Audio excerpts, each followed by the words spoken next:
You are tuned in to the Wifed Up Now What podcast. I'm Coriel. And my name is TK. And this is the Wifed Up Now What podcast, where we bring y'all marriage management for the millennial wives. Y'all, TK be so nervous about this intro. Let me just tell y'all. You did it. Y'all, this is probably the first time I did it without having to start over. It's okay. You did it. Thank God for the progress. So y'all, give her some love in the comments. Okay, every episode, hype her up because homegirl be so nervous with that. We are here to give y'all marriage management advice. What is that all about? Like, I personally am so sick of hearing and reading about all of the statistics. If one more person tells me that 50% of people are going to be married without giving me a solution to stay married, I'm going to scream. Yeah. And so instead of screaming, I said, well, let's just give the solution. Let's be a solution to the problem. Happy wives. Happy wives. Happy wives working to create healthy marriages. That's the goal. And we got a married man in the building. Okay, pan, wide shot. Where we at?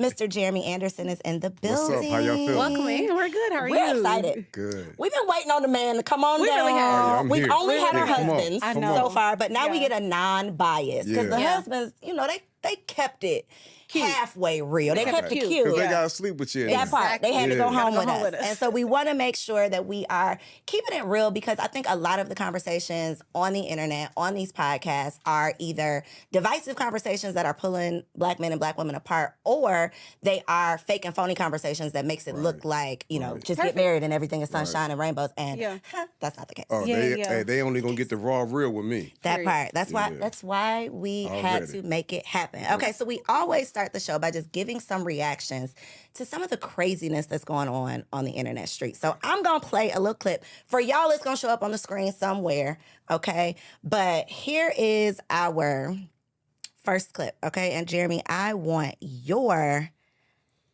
reaction. So let's get into it. All right. So the difference between men and women when it comes to going out partying thing, going to bars, whatever, is that women run passive game. Women don't approach men really. You just put yourselves in positions where you can be approached by men. So you go to the club, you go to a bar, you go to the party. You're not going to DM a guy. You'll post a picture to kind of elicit men to DM you. So men are salesmen, women are marketers, and essentially in a committed relationship, a man should stop pitching. So going up to girls, sending DMs, and a woman should stop advertising. By you continuing to go out to bars, clubs, and parties, you're still putting yourself out there. That's oftentimes why women will find replacements really quick, because you were generating leads the whole time. So generating leads the whole time. Mr. Jeremy Anderson, what do you think about that?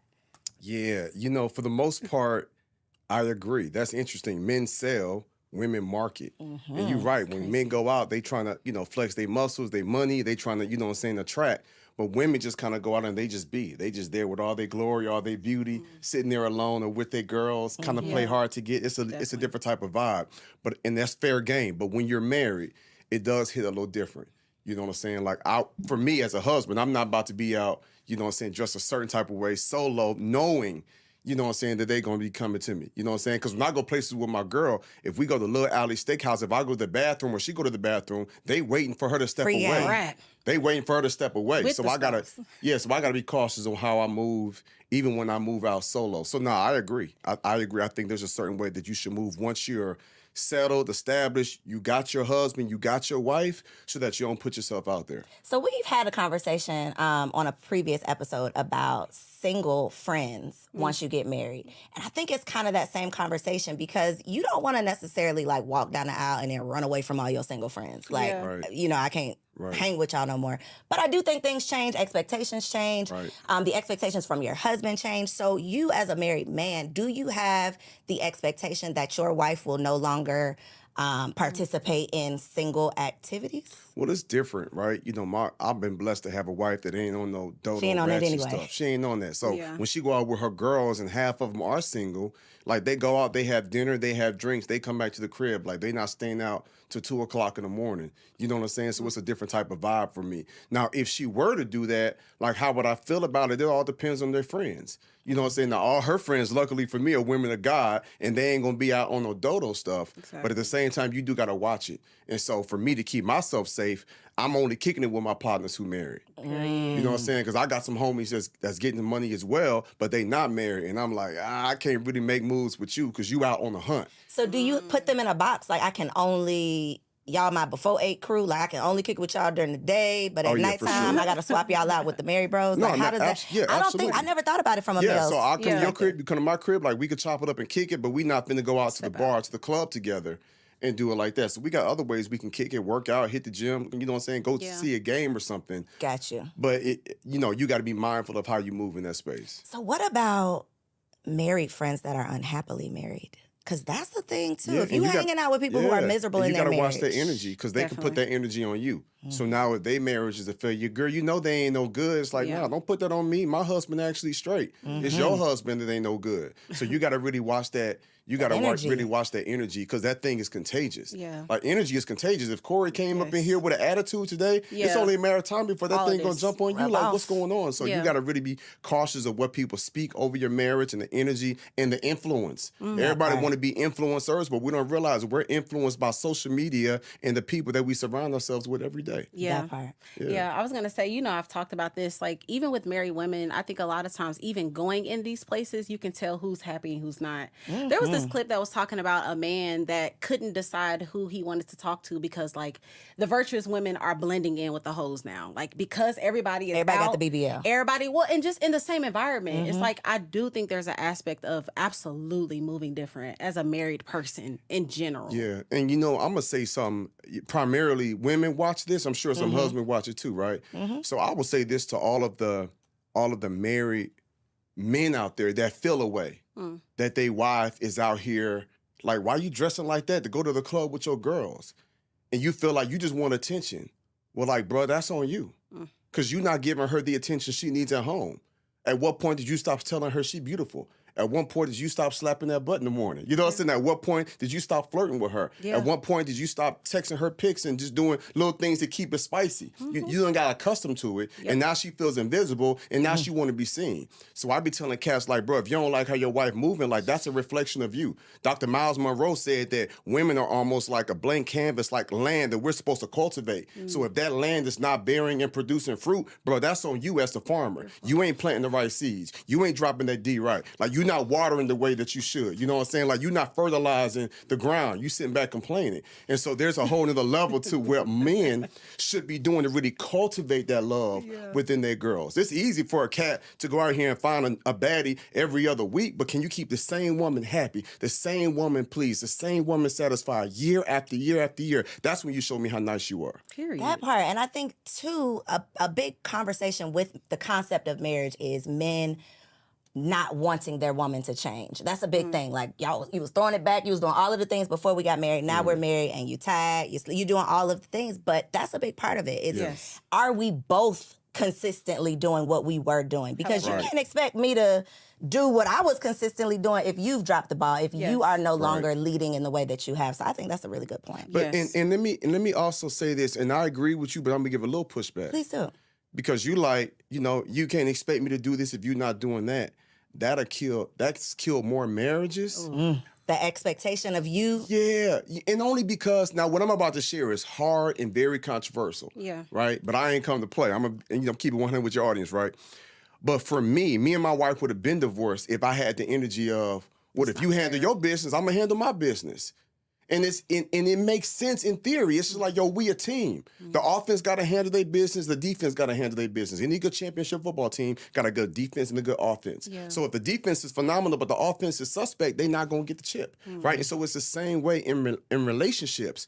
But for years, when my wife was not able to love me the way I need to be loved, I had a choice to say either I'm going to match that energy, but I made a commitment to death do us part, for better, for worse, for richer, for poor, right? And so I realized, like, okay, you in a weird place, you depressed, your body is failing you, you losing some kids, depression, anxiety, you done lost 3 family members in a year and a half, like you not yourself, you changing, like let me just step back and give you space to do what you, but I'm gonna still chase your heart, I'm gonna still make love to your mind, I'm gonna still pour into you, I'm gonna still encourage you, I'm gonna still love on you. Now you're not able to give me what I need, but I'm not gonna let my love for you to be contingent upon what you do for me. Does that make sense? And so I want to just challenge Please. our audience. Challenge me as well, because this whole, I'm in year 3, right? I'll be in year 3 in January. It seems like I'm it's trying been to so be much longer. year 30, year Right, 40. right, And so right. if I'm going to be wifey for lifey, I definitely know that I don't have it all. I know that we all have room to grow. And that's what this is all about. Like, Yeah. how can I be the best version? And I've even gone home to Kendrick, like, this show is challenging the wife that I am, because I'm not a hypocrite. You know, I'm Right. not going to come up here and talk about what we should be doing and then go home and act a fool. Like, Right. this is challenging me to rise to the occasion. So get me together, bro. That's what we got you here for. Yeah. And let me just say one more thing. I only express that, but I know how hard it can be. So I want to be balanced. I don't want people to look at me like I'm a unicorn. Yeah. Because some cats realize, like, bro, you went 9 months no sex from your wife, and you wasn't smashing on the side, and you wasn't falling into pornography. Like, how you do it, that took a different level of discipline. But the question is, why did I do it? Because I love my wife. I seen she was struggling. She gave birth to 2 children for me. Yeah. I seen them put that epidural on her back. Like, it was really hard. I seen her body, like, literally failing her mind failing her. And I had to make a decision, like, am I going to just move on, or am I going to stay in the boat with you? So that whole till death do us part. So it would have been easy for me to say, man, I deserve this. I deserve somebody to love on me. I deserve somebody to serve me. I'm this type of man, 7-figure, blah, blah, blah, blah, blah. Do you know what I could get? But it's like, yo, we made a commitment. I told her mama before her mama passed that I'm going to love your daughter forever. You know what I'm saying? And I'm going to take care of her. I didn't say as long as she take care of me. That's not the agreement we made.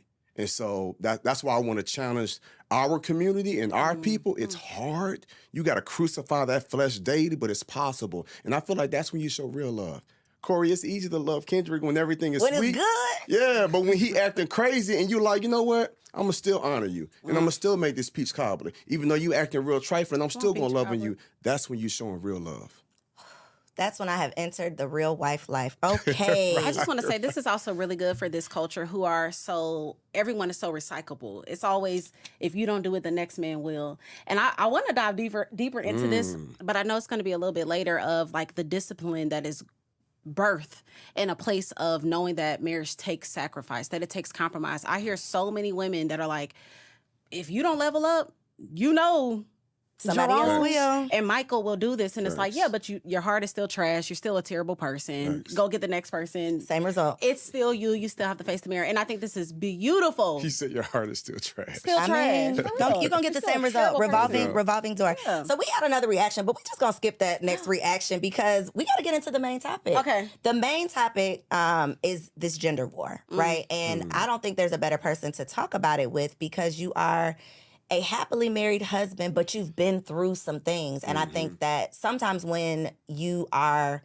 I don't want to say unhappy, but when you could be happier in your marriage, I think that that's when the devil, doubt, whatever starts to creep in and highlight some of those things that could cause war in your home. And so to combat that war, which you already came ready to do, we want to talk through some topics of bringing Black men and Black women back together. Okay. Like, how can we make sure that what I'm going out and doing as an individual and what my husband is going out and doing as an individual, when we come home, we are attacking the problem together versus attacking one another.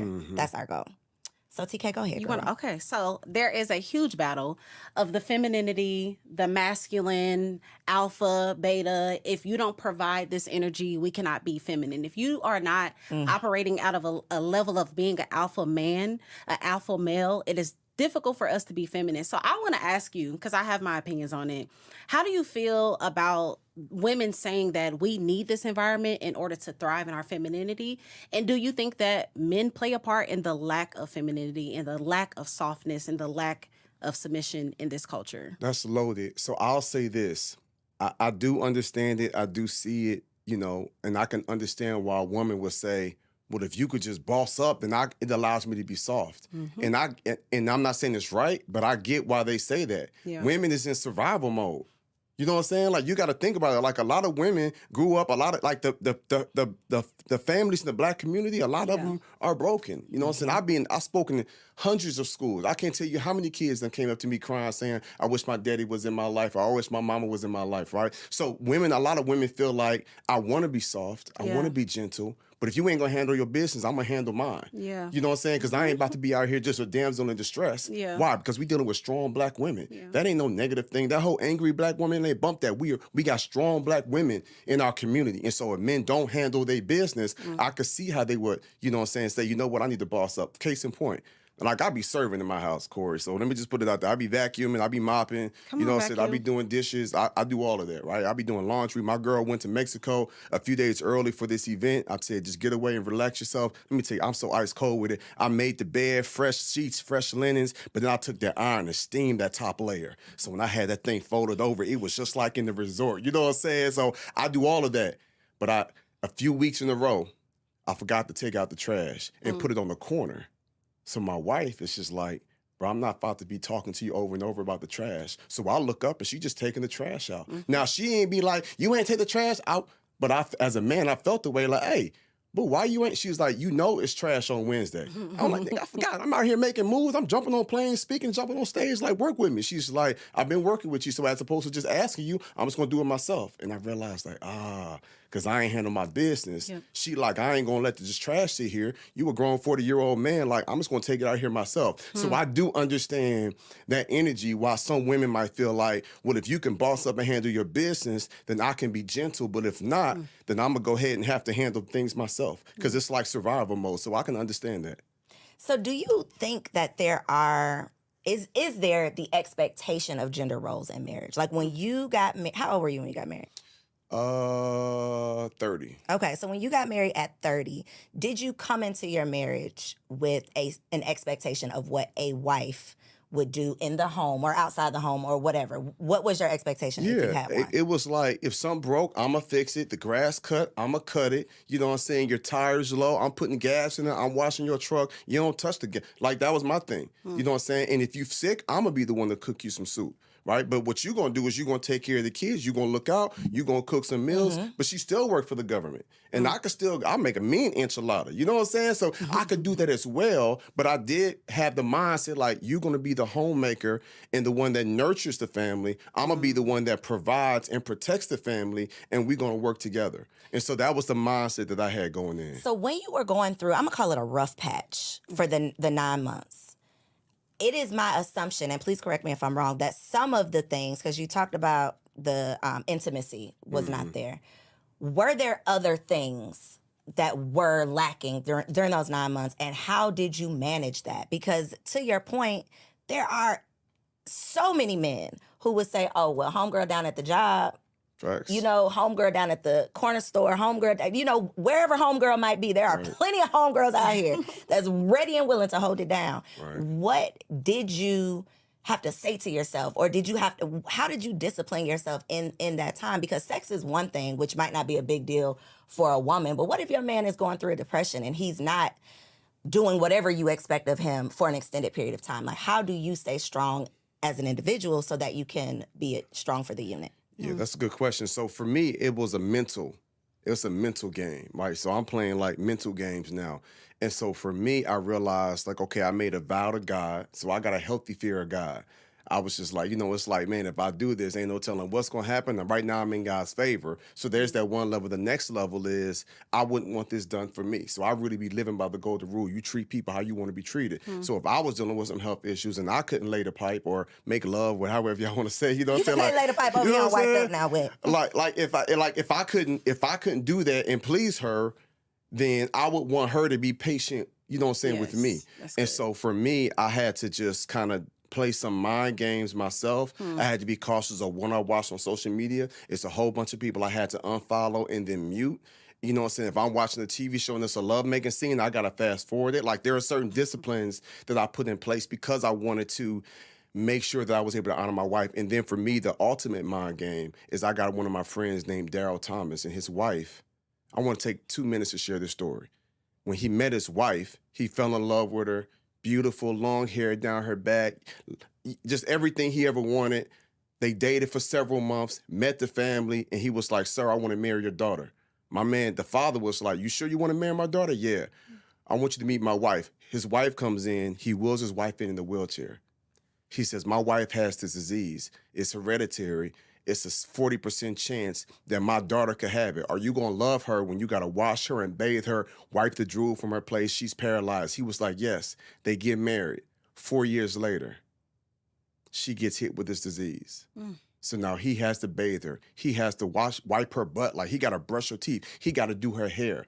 You know what I'm saying? Her face sometimes is twisted. He got to wipe the slide when they eat. I was just at an event with him. We went to dinner together. I'm seeing him feed his wife. Like, so I'm thinking like, bro, if you gonna love your wife, she can't do nothing for you. She can't please you sexually. She can't go secure the bag. She can't even speak to affirm you when you go and handle your business. But you still show up I surround myself with people like that. I'm like, bro, that's real gangster right there. So I'm looking at my man like, bro, if you can love your wife and you can cherish your wife and you can take care of your wife and you knew going into it, she could possibly have this disease, it made me look like, bro, I'm on some petty stuff. Yeah. It made me look like I'm worried because I ain't busting nut in a couple of weeks or I'm depressed and she don't affirm me and she ain't speaking life to me. But I see this man over here, real man of God handling his business, like that stuff grounds me and it humbles me. So people's like, yo, Jay, how you do this, bro? Who I surround myself with. We talked about that earlier. That spirit influence. And so because of him and how he honors his wife, it makes me want to be a better husband. That's good. It makes me want to be a better man. And so as challenging as it is, sometimes I have to put myself in the position, how would I want to be treated? What is the covenant, the decision we made together? What's going to stop me from breaking the covenant? And how can I be the best husband she deserves? Let's talk about the covenant really quick, because as I said earlier, so many people are so willing to just recycle and move on to the next. What makes it worth? Like, what is the benefit of fighting and like staying in it with no sex? You said for 9 months, which is almost every man's love language is to be intimate with them. No intimacy. What makes you say, I can go to the next one? And she probably will affirm me. She probably will have sex with me all of the time. What keeps you in there? And what's the benefit? What's the benefit of staying? You know, I think love is tested. And so at that moment, when me staying and me fighting, I'm letting my wife know, for one, you worth it. I'm letting her know, like, when I told you I loved you, when I made that covenant, when I made that vow before God and our family and friends, like, I'm really honoring that. So it kind of goes back to integrity. Like, am I a man that keep my word? You know what I'm saying? And so it's one of those things to where, for me, it's like black or white. But the mind games come in where it's like, man, I deserve this. Like, let me just speak to the real dude that's like, bro, I hear you, bro, but come on, bro. Like, I'm a man. I got needs. Like, trust me, bro. I'm a manly man. Like, don't play with it. You know what I'm saying? But at the same time, I just realized, like, there was just certain things my wife wasn't able to do. And so now it's like, I got to show you how committed I am. I couldn't go to my kids 10 years from now and say, you know, I left your mom because she just didn't do it for me no more. And that, you know what I'm saying? Like, I can't go to my daughter and be like, yep, another man could possibly come and raise you, and now you calling him stepdad because I wasn't able to be disciplined or I wasn't able. It's like, I made a vow before God. Yeah. And God told me years ago, Cole, this is the crazy thing. God told me, he said, how you handle my daughter is how I'm going to handle you.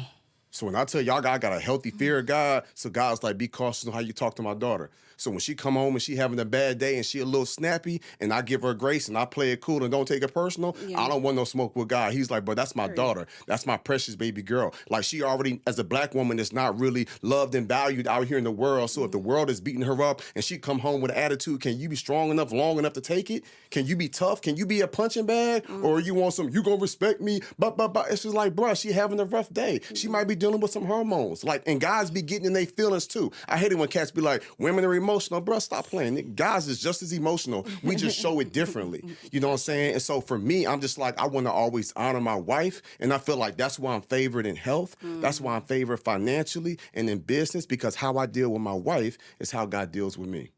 So I've heard you speak about the fact that she wasn't speaking your love language at some point.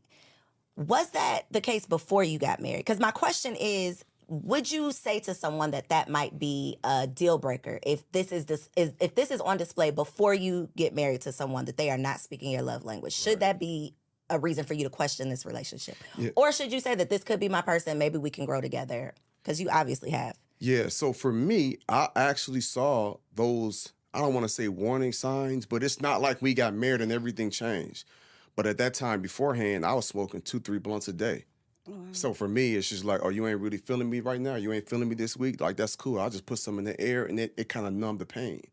But it's like, then I get baptized. I give my life to God. I'm like, you know what? Let me cut the drugs and alcohol. I ain't kicking in no more doors. I ain't selling no more dope. Like, I'm going to be a real man of faith and of character and integrity. And I changed my life. Then we got married.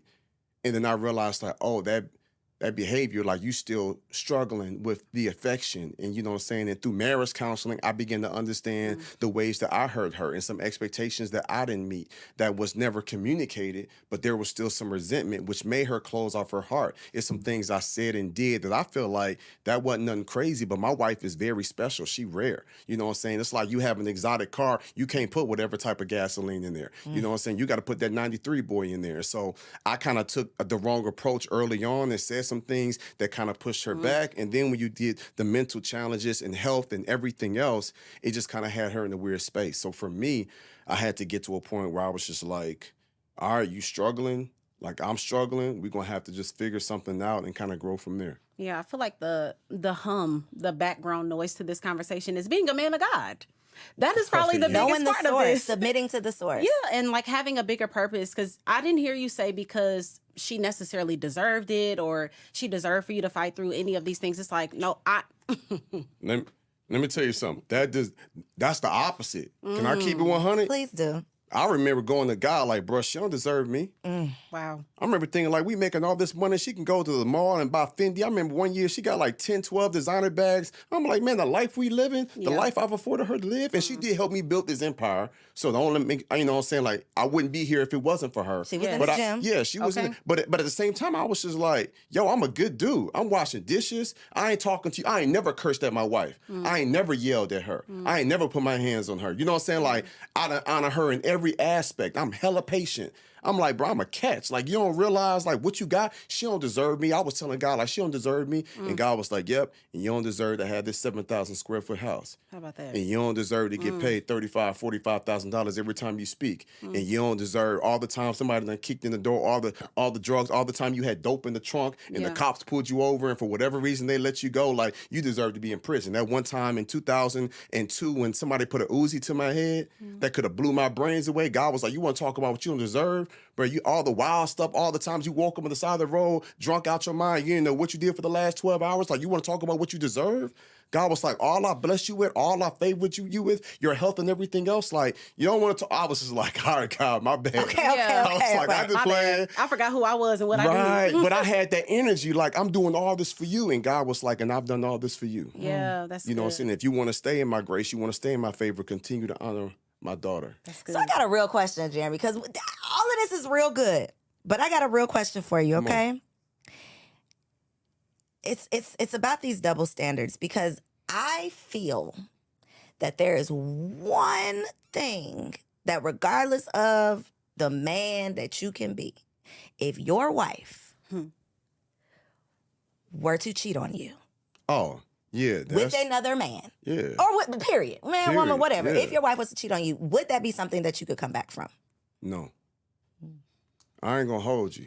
Holy Ghost would have to just put some extra oil on my forehead. For me, because I'm so loyal, and because that's the one thing I feel like I struggled with for so long, was that intimacy. And she did the best she could. Again, you know what I'm saying? Fibromyalgia, endometriosis, adenomyosis. Like, her body was literally failing her. There was a season where sex itself was actually painful. And so I ain't gonna be that dude sitting here, you know what I'm saying, humping and you in pain. Like, that ain't me. You know what I'm saying? Like, this gonna be mutual for us. And so, because that's something that I longed for and I cherish so much, I'm like, shoot, I can give everything to the world except for my body. Like, for that to be broken, because that's the one thing I longed for so much, I just don't know how I could recover. Now, the words say I can do all things through Christ who strengthens me. I get that. I'm just being honest with y'all. Like, that's the one thing for me where I would be like, you know what? I would feel like that's a sign. You know what I'm saying? I ain't gonna hold you, Cole. Like, that right there, it would be hard for me to bounce back from that.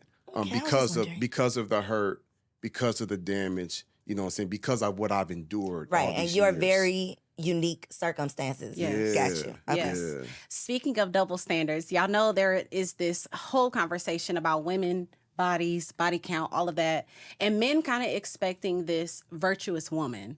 Very low body count, don't be out here bad. But meanwhile, y'all can have the 10 baby mamas, all of the extra hoes. Do you think All of the extra all hoes. the extra hoes on the side, and we just like, that's a man. That's what he do. Do you think there's a double standard in needing men wanting or desiring this virtuous woman, and y'all can be out here bad? I do think there is a double standard. I do think some guys, what they value, saying some guys might have 80. You know what I'm saying? They was kind of moderate with it, but they girls. sorry? Wait a minute. 80 bodies? 80 is the moderate. And it was number. moderate? Well, Is that what you said? it also depends on how old. If you got 80 and you 24, then that's excessive. That's But if wild. you got 80 and you 40, okay, we're not gonna talk Go ahead. about No, go that. ahead. Go ahead. I'm sorry. Go ahead. Okay. Go ahead. 20 bodies a year. Got you. Go ahead. Yeah, which He ain't, said light which ain't work. crazy, you know what I'm saying? But anyway, we can talk about that. But it's like, well, I got 80, but you got 20, and it's like, I can't be. But I get it though, because men are very dominant and very possessive, and it's like I only want to be the one, and so I do understand the double standard. I'm gonna tell y'all a funny story about me. I remember one time we were driving and we was passing a strip club, and my wife was like, I remember in college I went there. I was like, for real? She was like, yeah, I just went there with a friend. I said, a friend? She's like, yeah, one of my homeboys. I said, oh, that's what you were doing? Like, I ain't know. She was like, bro, it wasn't like that. Like, we wasn't whatever. I'm like, cap, bro. My man, as fine as you is, y'all done came down here during college. They was in college at Alabama A&M. And y'all just happened to go to the strip club and kicked it. She was like, yeah, he had a place here and we was just, hanging out. But he didn't smash. Like, we was literally just friends. In my brain, though, I'm just like, but that had me hot for like a day and a half. Not a day and a half. Oh, I'm ready to find my man. College. I'm ready to put a hit on my man's head. Like all the little Holy Because Ghost left your me. wife went to the strip club with him. Right, because I was really thinking like, really, he ain't smash. Yeah. But so it is a double standard. Yeah, it I ain't gonna is. hold Thank you. you. So that definitely for sure is a double standard. And last question before we get into this game, though, is around the expectation of faithfulness. Because when there's a conversation of the high value, which I really think people mean high earning. I think y'all really just talking about men For with money. sure. Because they do not add the character They're not part. talking about no They're not talking about morals, no real integrity. values. Y'all are just talking about Yeah. money. But with men with successful men, high achieving, high earning, however you want to classify them, do you think it is still fair for a woman to have the expectation of fidelity from that man? Or should you know what you're getting yourself into? A man is only as faithful as his options. Like, do you subscribe to those theories or not? Because you're surrounded by successful men. So the question is, do you feel if you a high value man, you should get away with certain things? Should a woman expect a high value man to be faithful? Absolutely. Okay, And it's that's what makes him high value. Y'all said it right. Either we talking about high earning or high value. You know what I'm saying? Because there's some cats out here that's making $80,000 a year that will run circles around somebody that generated $1.2 million. Yeah. When it comes to character, when it comes to love, when it comes to everything else. And so that ain't everything. It's a whole bunch of folks out here that got all the purses and all the Birkin bags, but their heart is broke and they don't know when they man gonna come back home. So miss me with that. Like we need to, but it's balance. It's a balance. And so I do feel like absolutely what really makes a man a high value man is his commitment and his faithfulness. Is those values. Okay, it's time for a game. Let's go. Okay, so this segment is called Run or Have Fun. Okay, so this is for the single ladies that are tuning in who desire to be wives. So put yourself in this position. Okay, you're big bro. Little sis is coming to you. She's like, yo, I'm dating this guy. Should I stay and have fun, or should I get the hell away and run? Okay. All right. let's go. So homegirl comes to you and she says, yo, big bro, I'm dating this guy. He is super kind and considerate. He wants a commitment, but he has a 400 credit score. Should she run or have fun? How old is she? We don't have no details, Jeremy. said That's all details, we got. please. That's all we got. I would say have fun. Okay.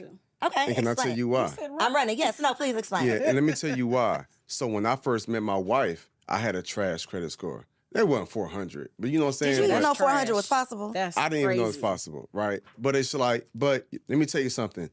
it also depends on his personality. If he cocky, if he arrogant, you feel like you can't tell him nothing. But if my man is humble, he working hard, he made a whole bunch of mistakes, and you can help him out of that. Again, I wouldn't be who I am and where I am if it wasn't for my wife. Like, we built this dynasty together. So I would say to have fun. If he checks off every other box, Except that one. you can bounce back from that. That's good. Okay. For you? Run. I say run only because this has happened to me. So Now, somebody 38 and you got a 400, it's like, all right, That's bro. wild. Yeah. Stop it. Please stop. Yeah. Okay, do the next one, TK. He's your crush from college, but he has dated one of your friends. So this girl is dating a dude that she went to college with, but he smashed the homegirl. Yeah. You're gonna have to run from that. Okay, we're all in I'm agreement. just not sure if somebody can really bounce from that, and then you got those feelings. So, like, relationships is hard enough. You don't need Without that any thing hanging extra. over you. Absolutely. Yeah, that's a run for me. Okay, so what about if he's a great guy, but he faithfully watches old Kevin Samuels videos? I mean, Y'all wrong for putting Kevin Samuels out here like this, first of all. That May is he so rest in peace. terrible. What's your perspective on Kevin, as a married man? He said on Kevin. On Kevin, yeah. I don't subscribe to it. Okay. You know what I'm saying? Like, I move and think differently. Different strokes for different folks. But I would wonder, like, bro, why you know what I'm saying? Like, why you watching that? What are you getting from it? Yeah, what you getting from it? And is that gonna now influence you? But yeah, I ain't tripping. Okay. Y'all know how I feel about Kevin Samuels. I honestly think that women can learn from him in some ways. Yes, he has trash ways of communicating. Definitely does not have the same doctrine that I have. But, I mean, simple conversations like a man wants a woman to submit. A man wants a feminine woman. A man might not desire a woman with 300 bodies and 5 kids. I think this is I think the reason why women especially hate them is sometimes women do expect to be accepted in all of their ways. Take me as I am. Take me as I am. Not only take me as I am, but I'm still a prize. Even with all of these bodies and all of these kids and all of this Because I look good. Because I look good. And sometimes they don't be looking good either, though. So it's like, accept it. And here's my issue with Kevin Samuels. This is like, you know what I'm saying, when he was alive doing this thing, it's not what you say, it's how you say it. So It's it's the a way, antics. it's a way, hey, beautiful black sister, I know you want this, but maybe you should focus on that. Like, there's a way where you can, you know what I'm saying, give that medicine, but put a little honey with it. You know what I'm saying? And so the way you just bash him and you just cold and you just mean, like that's the part that I didn't connect with. But there was some value. There was some things some good takeaways that he was sharing, but how you present that. And the majority of women see him feels like he does way more bashing and playing and too harsh of a reality check versus a different type of offering approach. solutions. Yeah, it reminds me of even like, I don't know the podcast, but like all the men that get like basically sex workers and prostitutes and like use these people just as example to back what they're saying. It's like, I mean, yeah, this is foolish. So I feel like even the women that he was bringing on. Is that who be on the podcast? Sex workers and prostitutes? Yeah, like, I don't know, the two white boys and they have like prostitutes. Yeah, Those are yeah. prostitutes? No, but he always has prostitutes. Okay, and sex sorry. workers. I'm sorry. I got lost. I call them Okay. prostitutes because they smashing Negroes for money. So that's what I put it as. But they call themselves OnlyFans people. But I feel like it's the same thing. Like, Kevin Samuels is literally getting women on there with bonnets, with baby bonnets. It's like, y'all know what he's about to do. You showed up here. He's about to rip you apart. You came on here looking a mess. And he specifically chose people like that because he's looking for ratings too. Yes, of Let's course. be And this clear. is my last point to this because I also think that it brought awareness to the delusion in women. Like, again, women expecting certain things and men too. Men showing up to get a Range Rover with a 400 credit score is what Kevin Samuels was talking about. You cannot say, I deserve this Range Rover. You got to say, I have earned it. I have done the work to get it. And that's the message that I got. Did he have to play the Humpty sound effects and all of the things? Like, He that was did a little, do that. I mean, it was very rude. That you know, was but crazy. he was running a show, whatever. Yeah. Okay, last one. Okay, last one. Please read it, girl. Okay, so his mama comes over every single week, twice a week actually, and cooks dinner for him. Should I date him? Should we have fun or run? She comes over Cooks for him. once or twice a week and cooks dinner for y'all or for him? Oh, no. If she cooking it for him, you run. If she's cooking it for y'all, have fun. Mama, Big Mama coming cooking dinner for all of us, like for the family, that's different. But if it's like, hey baby, I made you this meal. Hey Sabrina. Yeah. I hope you ate. Yeah, that's a problem. Yeah, for sure. Okay. I'm gonna say run either way because, Definitely ma'am. No, you know what? I'm the one in the relationship. My mom is single, and my husband's mom is married. It is such a different thing having the single mom. So I can't imagine being married to a man with a single mom because the responsibility of having a single mom, that's a real thing. So that would be my run is I want a mama with a man. Yeah. Cook for your own man. I'm going to cook for mine. And if you do cook for him, cook at your house. That part. Invite him over. We'll come by and get the food together. Yeah. Both of our that's plates. the difference, yeah. You ready for your favorite segment? I don't think I am. She's not ready, Jeremy. You made her nervous. Okay, No, she's about to get ready. I am, because first of all, this is the first time I've done this segment with a man. A man, yeah. So I had to filter this. I'm already going to filter and do the best that I can, but Jeremy's like, what are y'all doing? So this is the Wifey Keeps It Spicy. Okay. You said this earlier. I'm like, did you read our cards? This is actually a cleaner version of Wifey Keep It Spicy. I made it cute and clean. So this week, let me just put this disclaimer out here really quick. This is for the wives that desire better intimacy. This is not for the women that are okay with what you got going on. If it's good, it's good. Yeah, if y'all cool with the same positions, this is not for you. But this is for the women that want to heighten the what am I trying to say? Intimacy. Intimacy, yes. So we are going to stay cute, stay clean, and stay ready. Now, we got the whole thing where the women are walking around the house looking busted and disgusted. And I just want to say, I understand. I am a mother of 4 daughters. It gets busy. You get overwhelmed. You don't feel like getting up and putting oil on. But I want to encourage you to invest in some sexy loungewear. So while you are around the house, while you are doing the laundry, while you are doing the dishes, have on your cute little outfit. Like get yourself cute and ready for the day. Not only for your man, you are going to benefit off of this. I know I don't feel, when I got a list of things to do, I got to do laundry, I got to homeschool my kids, I have a Zoom call, I have a coach call, all of these things. If I look a mess, I feel a mess. But also my husband benefits off of me looking good because he wants to look around. If he went to a job, he gonna see good-looking women. While he at home, he gonna see a good-looking woman. But there's a warning, Coriel, to this. Girl, I saw the warning. I almost There flipped is the a card. warning to this. I need y'all to prepare that he is going to want you all the time. That's the caveat. Be prepared to be desired. Be prepared to perk it up. Be prepared to give it up. That's just the consequence of it. Number 2, this is for my my Black queens. That's everybody, girl. We got to put the bonnets away, y'all. There's a certain time of the day that y'all do not need to have these bonnets on. Why y'all wearing bonnets to Walmart? Why are y'all wearing bonnets all day? Why are y'all wearing your hair wrapped up? I get it. It's $500. It's $1,000. This stuff costs money. But no man wants to see you like that. He didn't meet you that way. You don't want him to look busted and disgusted. So wait until a certain time before you decide to wrap that hair up and become Mama D or whoever you decide to be at a certain time. Now, the last one. Everybody prepare their spirits. We're going to throw this out here really quickie. Really quickie. She got ahead of herself. Master the quickie. Master the quickie. Let's go ahead and master this. There has been a lot of complaints from women that are unfortunately tired of giving it up so often. Men are desiring intimacy. It is a part of their love language. And we're like, okay. Again, as Coriel said 2 episodes ago, we want it again. You just had yes, it. he does. You He had got enough. married. This is a part of the game, but you don't got to be doing rounds. We want to master the quickie and figure out how to give head quickly. You got it out. Master it. And how do we master it? We're not getting into super deep details, but the simple solution to this is ask him. I think that pornography has perverted the bedroom. I think that pornography has perverted our expectations. You get in that bedroom doing everything that all them white girls done did that ain't real, that they getting paid for, that they putting stuff in. That is not the way to do it. So you want to actually ask him. You want to ask him, what do you like and how do you like it? And not assume that he is like everybody else. So master it.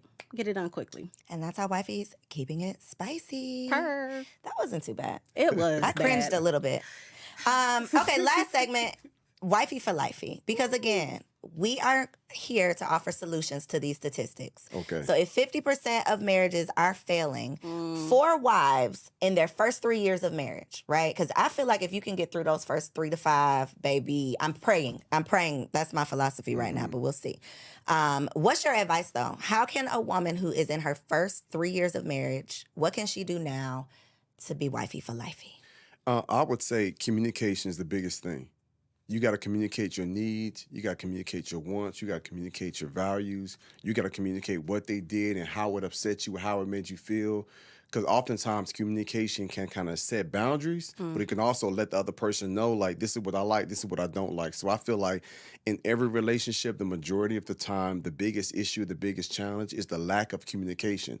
Because in order for a relationship to grow, you got to be able to communicate. So I would tell somebody that's in their first 3 years, make sure that that's a part of your marriage, that you guys are effectively, openly communicating on a regular basis, talking about your thoughts, talking about your feelings. And it could be as simple as in the morning time, you pull your boo, your bae aside, y'all pray together, and then say, hey, what's on your heart? What's on your mind? How was yesterday? How you feeling? Should I have done something differently? When you did this, it made me feel like that, but don't keep it in. Because resentment has killed more marriages than infidelity. You know what I'm saying? And so I believe that as long as you communicate and you continue to be open and vulnerable and transparent, that's how you can be wifey for lifey. Now, oftentimes people think about intimacy as just when you just naked and you having sex, and y'all, intimacy is when you are naked emotionally.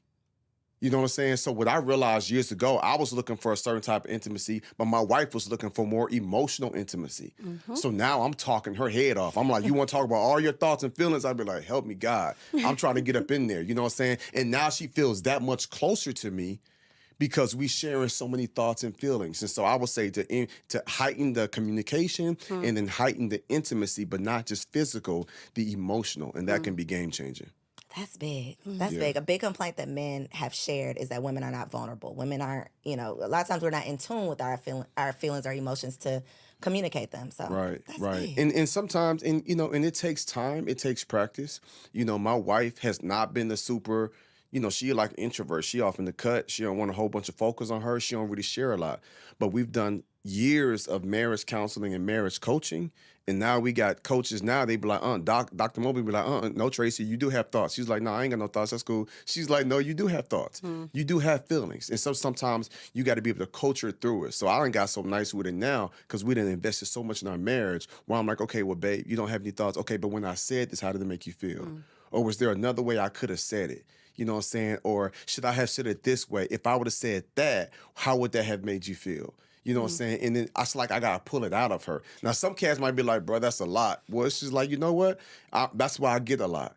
That's why I gain a lot. And she's worth the investment and the time to really pull out of her how she feels. Because my wife, she like, bro, I ain't trying to ruffle no feathers. I ain't trying to get into it. Like, it ain't that deep. I'm like, boo, it is that deep. You that deep. Your thoughts, your feelings, your emotions are that deep. And so I really try to stay in that space where we always communicate and we keep it vulnerable. And creating a safe space for her to do that. Yes. And then one more thing, just for the fellas that might be watching this, God was just like, first off, you need to shut your mouth.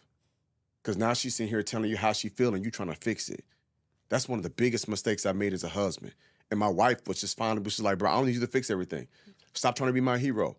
I just want to share with you. So now I got the wisdom. It's like, hey, babe, when you share this with me, are you just expressing how you feel?